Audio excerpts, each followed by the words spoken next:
Ah. Hello guys, nandito na kami ngayon. Patawid na kami ng Iloilo. Ito ang aming kasama. Ayan. Siya po yung nag-guide sa amin papuntang Mindoro.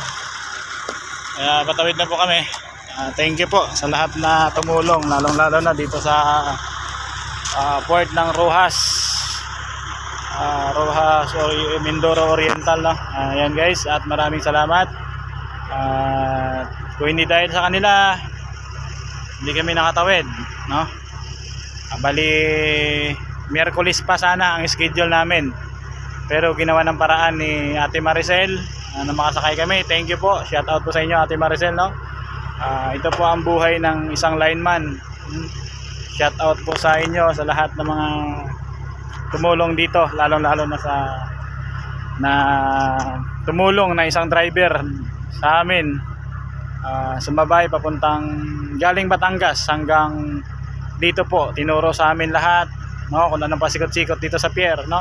Kung hindi dahil sa kanya, hindi dahil kay Ate Maricel, hindi kami nakakasakay ngayon. Guys, shout out po at maraming salamat. Isa lang masabi ko, ingat sa biyahe mga ka-lineman. Ayan, dito kami ngayon sa port ng Roxas Mindoro. Shout out po sa inyo, update ko po kayo pag nasa Katiklan na kami. Ayan. At yung truck natin, ayan na po yung truck natin, no? Shout out, no? Ayan po yung truck natin. Gabayan nyo po kami sa paglakbay ng aming papuntang Katiklan. Pag-pray nyo kami lahat, no? At maraming salamat sa lahat ng mga followers and viewers ng Buhay Lineman Vlog sa reels ko. Thank you po. Please like and share and follow na lang mga katropang lineman. Ayan. Ito na ang simula ng Eagle Flow po, no? Boom truck ng Eagle Flow 7 tonner, you're the best.